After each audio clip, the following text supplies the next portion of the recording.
This represents two lines. The Greek New Testament was written here, and as soon as it was written, one line of Christians started down here, and they were Christians. And the other line of Christians went up here, and they were Christians. And then two different types of Bibles and two different types of Christianity came from those two different lines. And you've got to see that. You've got to see that. Now, this line down here, we'll take the bad line first. As soon as that New Testament came out, some educated folks got a hold of it. This fellow's name is Origen. He's probably the origin of more false teaching than any 10 men that ever lived. He was a Greek scholar that lived in Alexandria, Egypt, between 184 and 254 A.D. His main work was about 200 A.D. Origen was president of the first Christian university. The first Christian university was in Alexandria, Egypt. He wrote a work called the Hexapla. The Hexapla is a 6-column interlinear translation of the Old Testament into Greek. It is 5 Greek testaments put together. The first column is Hebrew. The second column is a transliteration from Hebrew to Greek. After that, there follows 5 versions. And those are Hexapla, 4 versions, the 6 columns.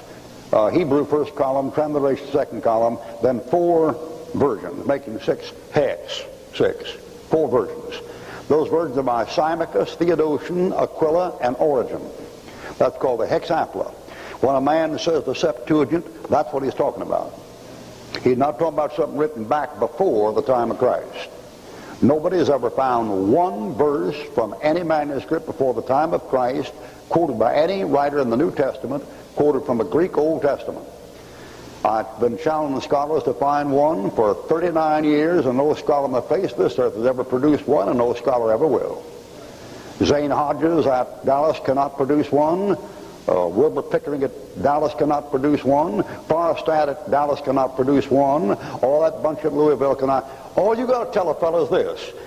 Just give me one manuscript containing one verse written in Greek before the time of Christ that anybody in the New Testament quotes, and you got him locked out, lock, stock, and barrel. There isn't any such thing. There are some scraps of Greek.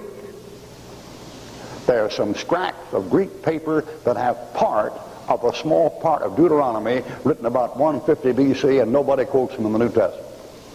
And that's all there is, the Septuagint. Septuagint's a joke. All right, there's Origen Alexandria. There's Eusebius, that's the church historian. He's a buddy of Constantine the emperor. He writes the ecclesiastical history. There's Augustine, who follows along this line. He believes in Eusebius, he believes Origen. Augustine said the Septuagint was inspired. Augustine, by Philip Schaff, the historian, is called the first real Roman Catholic. He is in favor of persecuting anybody who doesn't believe what a Catholic's supposed to believe. And Augustine says, if it weren't for the Catholic Church telling me the virgin birth was so, I wouldn't believe it. That's Augustine. You come down here and this develops into the Roman Catholic Church. Their official Bible is translated by a man named Jerome. It's called the Latin Vulgate. It's translated 520. It's translated, the New Testament is translated from Origen's works and from manuscripts which we call Aleph, Beta, and A. Those manuscripts are called Aleph Sinaiticus, B Vaticanus, Alexandrinus A. See the dates in those things? Jerome can use those. He translates in 520. Jerome has access to those manuscripts. And those manuscripts, plus Origen's Hexapla, make Jerome's Latin Vulgate. Every Catholic in this town gets his Bible from those manuscripts. Those manuscripts contain the Apocrypha as part of the Old Testament. Not between the Testaments, like the King James and like Luther and like the other Bibles. Part of the Old Testament.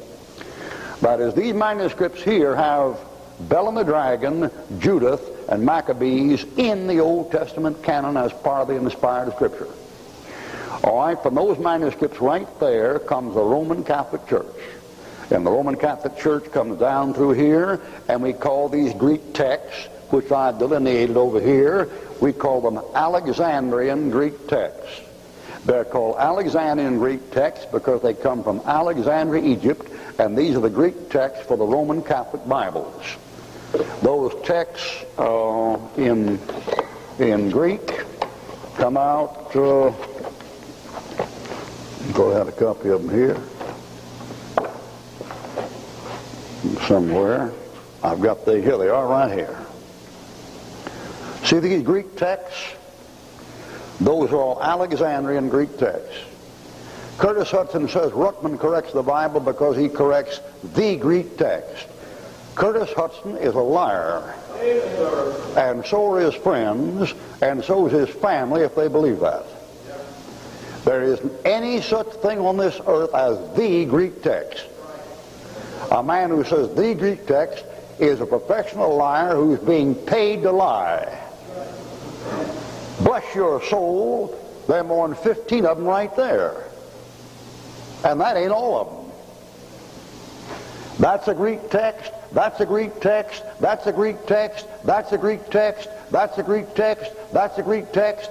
Those are Greek texts. In addition to those are Colonius and Beza and Stephanus and Erasmus and Elzevir.